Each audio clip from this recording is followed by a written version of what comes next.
ಇವತ್ತಿನ ದಿನ ನಾವು ಮೆಟ್ರೋ ರೈಲ್ವೆ ಕೋಲ್ಕತ್ತಾ ಅಪ್ರೆಂಟಿಸ್ ವೇಕೆನ್ಸಿಯ ಬಗ್ಗೆ ಒಟ್ಟು 128 ಐ.ಟಿ ಅಪ್ರೆಂಟಿಸ್ ಪೋಸ್ಟ್ಗಳು ಇರ್ತವೆ.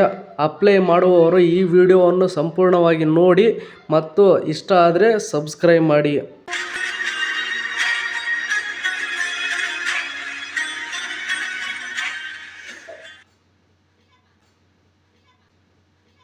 ಮೆಟ್ರೋದಲ್ಲಿ ವೃತ್ತಿ ಜೀವನವನ್ನು ಆರಂಭಿಸಲು ಸುವರ್ಣಾವಕಾಶವೊಂದು ಇಲ್ಲಿದೆ.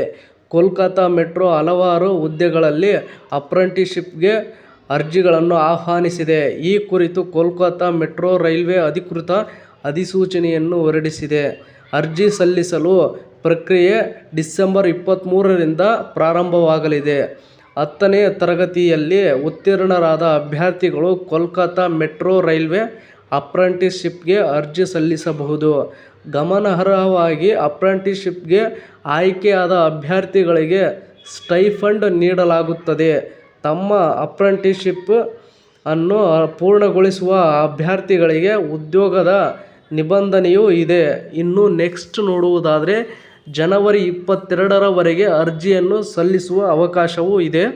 ಇದರಲ್ಲಿ ಕೋಲ್ಕತ್ತಾ ಮೆಟ್ರೋ ರೈಲ್ವೆಯಲ್ಲಿ ವಿವಿಧ ಅಪ್ರೆಂಟಿಸ್ಶಿಪ್ ಹುದ್ದೆಗಳಿಗೆ ಅರ್ಜಿಯನ್ನು ಸಲ್ಲಿಸುವ ಪ್ರಕ್ರಿಯೆ ಡಿಸೆಂಬರ್ 23ರಂದು ಬೆಳಿಗ್ಗೆ 11 ಗಂಟೆಗೆ ಪ್ರಾರಂಭವಾಗುತ್ತದೆ. ಅಭ್ಯರ್ಥಿಗಳು ಅಧಿಕೃತ ಈ ವೆಬ್ಸೈಟ್ಗೆ ಭೇಟಿ ನೀಡುವ ಮೂಲಕ ಜನವರಿ 22ರಂದು ಸಂಜೆ 5 ಗಂಟೆಯವರೆಗೆ ಅರ್ಜಿಯನ್ನು ಸಲ್ಲಿಸಬಹುದಾಗಿರುತ್ತದೆ.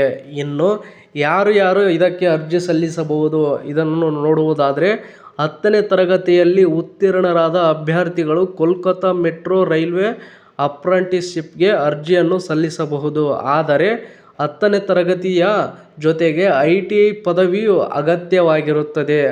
ವಿವರಿಸಲು ಅಭ್ಯರ್ಥಿಗಳು ಕನಿಷ್ಠ 50% ಅಂಕಗಳೊಂದಿಗೆ 10ನೇ ತರಗತಿಯಲ್ಲಿ ಉತ್ತೀರ್ಣರಾಗಿರಬೇಕು ಮತ್ತು ಅಭ್ಯರ್ಥಿಗಳು NCVT ಮತ್ತು SCVT ನೀಡುವ ಅಧಿಸೂಚಿತ ಟ್ರೇಡ್ನಲ್ಲಿ ರಾಷ್ಟ್ರೀಯ ವ್ಯಾಪಾರ ಪ್ರಮಾಣ ಪತ್ರವನ್ನು ಸಹ ಹೊಂದಿರಬೇಕು. ವಯಸ್ಸಿನ ಮಿತಿಗೆ ಸಂಬಂಧಿಸಿದಂತೆ 15ರಿಂದ 24 ವರ್ಷದ ಒಳಗಿನ ಅಭ್ಯರ್ಥಿಗಳು ಅಪ್ರೆಂಟಿಸ್ಶಿಪ್ಗೆ ಅರ್ಜಿಯನ್ನು ಸಲ್ಲಿಸಬಹುದು. ಮೀಸಲಾತಿ ಹೊಂದಿರುವ ಅಭ್ಯರ್ಥಿಗಳಿಗೆ ಸಂವಿಧಾನದ ಪ್ರಕಾರ ವಯಸ್ಸಿನ ಸಡಿಲಿಕೆಯನ್ನು ಸಿಗುತ್ತದೆ. ಇನ್ನು ನೆಕ್ಸ್ಟ್ ನಾವು ನೋಡುವುದಾದರೆ ಒಟ್ಟು 128 ಹುದ್ದೆಗಳಲ್ಲಿ apprentice Kolkata metro railway fitter ಮತ್ತು ಎಲೆಕ್ಟ್ರಿಷಿಯನ್, ಇಂಜಿನಿಯರ್ ಮತ್ತು ವೆಲ್ಡರ್ ಹುದ್ದೆಗಳಲ್ಲಿ ಅಪ್ರೆಂಟಿಸ್ಶಿಪ್ಗಳಿಗೆ ಅರ್ಜಿಗಳನ್ನು ಆಹ್ವಾನಿಸಿದೆ. ಒಟ್ಟು 128 ಅಪ್ರೆಂಟಿಸ್ಶಿಪ್ ಹುದ್ದೆಗಳು ಖಾಲಿ ಇವೆ. ಇನ್ನು ನೆಕ್ಸ್ಟ್ ನಾವು ನೋಡುವುದಾದರೆ ಆಯ್ಕೆಯನ್ನು ಹೇಗೆ ಮಾಡಲಾಗುತ್ತದೆ ಎಂಬುದನ್ನು ನೋಡುವುದಾದರೆ ಕೋಲ್ಕತ್ತಾ ಮೆಟ್ರೋ ರೈಲ್ವೆ ಅಪ್ರೆಂಟಿಸ್ಶಿಪ್ಗೆ ಅಭ್ಯರ್ಥಿಗಳ ಆಯ್ಕೆಯು ಅರ್ಹತೆಯ ಆಧಾರದ ಮೇಲೆ ನಡೆಯಲಿದೆ ಮತ್ತು ಆನ್ಲೈನ್ ಅರ್ಜಿ ನಮೂನೆಯಲ್ಲಿ ನಮೂದಿಸಲಾದ ಡೇಟಾ ವಿವರಗಳ ಆಧಾರದ ಮೇಲೆ ಅರ್ಹತೆಯನ್ನು ನಿರ್ಧರಿಸಲಾಗುತ್ತದೆ. ಎಲ್ಲ ಅಭ್ಯರ್ಥಿಗಳು ತಮ್ಮ ಅರ್ಜಿಗಳನ್ನು ಎಚ್ಚರಿಕೆಯಿಂದ ಭರ್ತಿ ಮಾಡಲು ಸೂಚಿಸಲಾಗಿದೆ.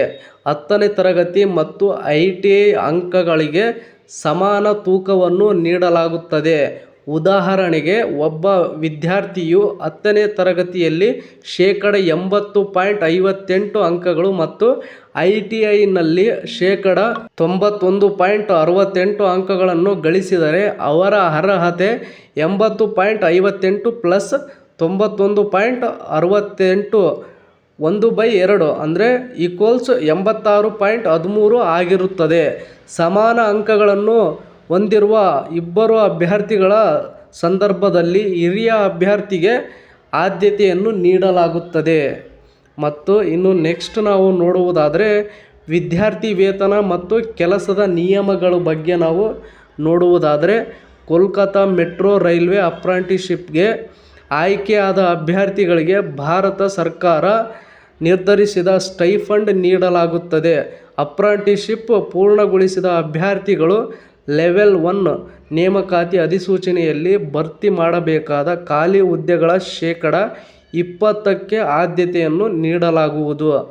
ಆದರೆ ಅವರು ಲಿಖಿತ ಪರೀಕ್ಷೆಯಲ್ಲಿ ಕನಿಷ್ಠ ಅರ್ಹತಾ ಅಂಕಗಳನ್ನು ಗಳಿಸಿರಬೇಕಾಗಿರುತ್ತದೆ. ಇನ್ನು ನೆಕ್ಸ್ಟ್ ಅಧಿಸೂಚನೆಯನ್ನು ಓದಲು ನೀವು ಲಿಂಕನ್ನು ಕ್ಲಿಕ್ ಮಾಡಿ ನೋಡಬಹುದಾಗಿರುತ್ತದೆ. ಇನ್ನು ಇದೇ ತರಹದ ಮತ್ತಷ್ಟು ಉದ್ಯೋಗಕ್ಕೆ ಸಂಬಂಧಿಸಿದ ಸುದ್ದಿಗಳನ್ನು ಓದಲು ನಿಮ್ಮ ಜಾಬ್ಸ್ ಆ್ಯಂಡ್ ಎಜುಕೇಷನ್ ಅಪ್ಡೇಟ್ ಚಾನಲ್ಗೆ ಸಬ್ಸ್ಕ್ರೈಬ್ ಆಗಿ. ಈ ವಿಡಿಯೋ ನೋಡುತ್ತಿರುವವರು ಇನ್ನೂ ಯಾರ್ಯಾರು ಸಬ್ಸ್ಕ್ರೈಬ್ ಆಗಿಲ್ವೋ ಪ್ಲೀಸ್ ಎಲ್ಲರೂ ಸಬ್ಸ್ಕ್ರೈಬ್ ಆಗಿ ನಿಮ್ಮ ಜಾಬ್ಸ್ ಆ್ಯಂಡ್ ಎಜುಕೇಷನ್ ಅಪ್ಡೇಟ್ ಚಾನಲ್ಗೆ ಸಪೋರ್ಟ್ ಮಾಡಿ. Thank you for watching friends. ಎಲ್ರಿಗೂ ಧನ್ಯವಾದಗಳು.